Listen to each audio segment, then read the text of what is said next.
আমরা তো শুধু মুখ দিয়ে কথা বলি না, তাই না? আমাদের শরীর ও কিন্তু সারাক্ষণ কথা বলছে, কিন্তু সেই ভাষাটা আমরা বুঝতে পারি কিনা সেটাই আসল প্রশ্ন। চলুন আজ সেই গভীর গোপন ভাষাটা বোঝার চেষ্টা করা যাক। আমাদের শরীর সারাদিন ধরে কথা বলে, কিন্তু সেই কথা কি আমরা শুনতে পাই?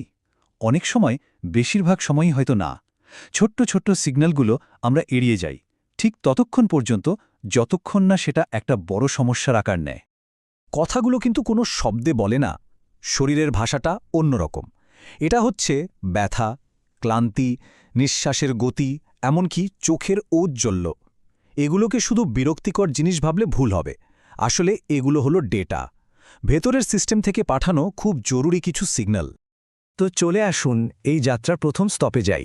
শুরু করা যাক হৃৎপিণ্ড দিয়ে, যেটাকে বলা হয় আমাদের আবেগের কেন্দ্র। হৃৎপিণ্ড শুধু রক্তই বহন করে না, আবেগও বহন করে। ভাবুন তো একবার, যখন বুকটা ধরফর করে, সেটা কি শুধুমাত্র দৌড়াদৌড়ি করার জন্য, নাকি ভয়, উত্তেজনা বা কোনো স্ট্রেসের কারণেও হতে পারে? নিশ্চয়ই পারে। এই যে অনুভূতিগুলো, এর পেছনে আসলে একটা বিজ্ঞান আছে, আর সেটাই হচ্ছে অটোনমিক নার্ভাস সিস্টেম। এটাকে বলতে পারেন আমাদের শরীরের automatic control centre. Heart rate, নিঃশ্বাস, এই সবগুলো এটা নিজে থেকেই কন্ট্রোল করে, আমাদের কিছু ভাবতেই হয় না। দেখুন, ব্যাপারটা খুব সুন্দরভাবে বোঝানোর চেষ্টা করা হয়েছে। আমাদের শরীরে দুটো সিস্টেম আছে। একটার নাম সিম্প্যাথেটিক সিস্টেম, যাকে আমরা বলি ফাইট অর ফ্লাইট মোড। কোনো স্ট্রেস বা ভয় পেলেই এটা অ্যাক্টিভ হয়ে যায়, অ্যাড্রেনালিন ছড়িয়ে পড়ে, হার্টবিট বেড়ে যায়। আবার অন্যদিকে আছে প্যারাসিম্প্যাথেটিক সিস্টেম বা রেস্ট অ্যান্ড ডাইজেস্ট মোড। এটা আমাদের শান্ত করে, স্বাভাবিক অবস্থায় ফিরিয়ে আনে। কিন্তু চিন্তা করলে কি হয় জানেন? যদি অনবরত স্ট্রেস থাকে, শরীরটা সবসময় ফাইট অর ফ্লাইট মোডেই থেকে যায়, আর এর থেকেই ব্রোকেন হার্ট সিন্ড্রোমের মতো ভয়ানক কিছুও ঘটতে পারে।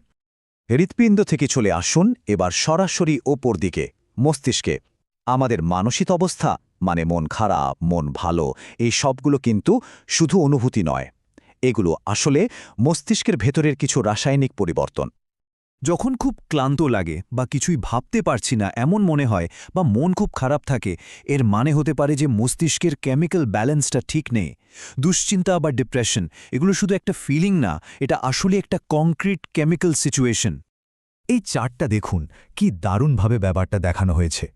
যদি প্রচুর স্ট্রেস নেওয়া হয়, তাহলে কর্টিসল, যেটা স্ট্রেস হরমোন, সেটার লেভেল খুব বেড়ে যায়। আর এই কর্টিসল কি করে জানেন? আমাদের যুক্তিবুদ্ধির জায়গা প্রিফ্রন্টাল কর্টেক্সকে দুর্বল করে দেয়, আর ভয়ের কেন্দ্র অ্যামিগডালাকে আরও বেশি অ্যাক্টিভ করে তোলে। ফলে কি হয়? আমরা ঠিকভাবে চিন্তা করতে পারি না, শুধু ভয় পেতে থাকি। সঙ্গে সঙ্গে সিরোটোনিনের মতো মুড ভালো রাখার কেমিক্যালগুলো কমতে থাকে। মস্তিষ্ক থেকে এবার নামতে হবে নিচের দিকে, পেটে। এবার যে জায়গায় যাচ্ছি সেটা হচ্ছে পাকস্থলী। হয়তো শুনে অবাক লাগবে, কিন্তু আমাদের মানসিক স্বাস্থ্যের ওপর এর প্রভাব প্রবল।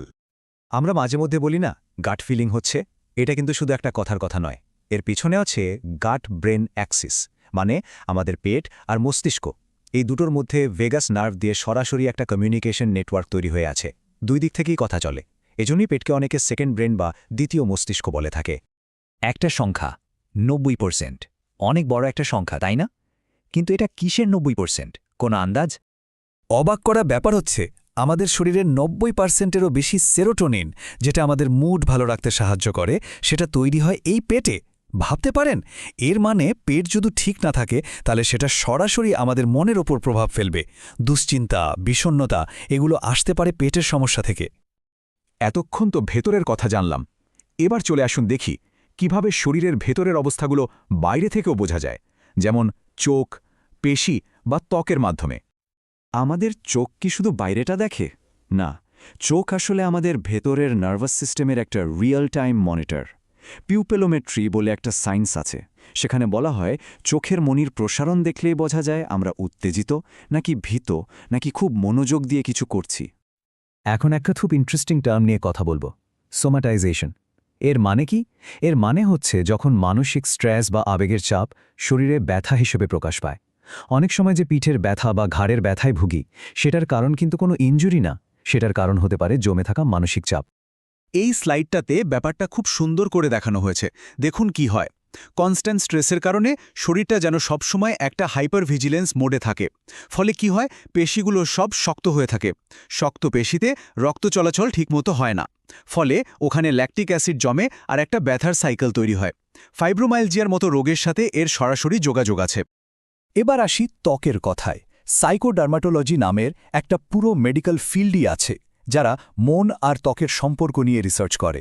স্ট্রেস আমাদের শরীরে এমন কিছু জিনিস তৈরি করে যাতে ত্বকে প্রদাহ হয়, আর তার ফলে একজিমা, সোরিয়াসিস বা অ্যাকনের মতো জিনিসগুলো বেড়ে যায়।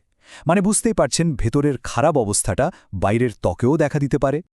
তাহলে এত কিছু জানার পর প্রশ্ন হচ্ছে, কি করলে আমরা শরীরের এই ভাষাটা ঠিকমতো বুঝতে পারব? একদম সোজা 3টে স্টেপ ফলো করা যেতে পারে। প্রথমত, সিগন্যালটাকে স্বীকার করুন। মাথা ব্যথা বা পেট ব্যথা যাই হোক, সেটাকে ইগনোর করবেন না। দ্বিতীয়ত, কারণটা অ্যানালাইজ করুন। ভেবে দেখুন কোনো মানসিক চাপ থেকে এটা হচ্ছে কিনা।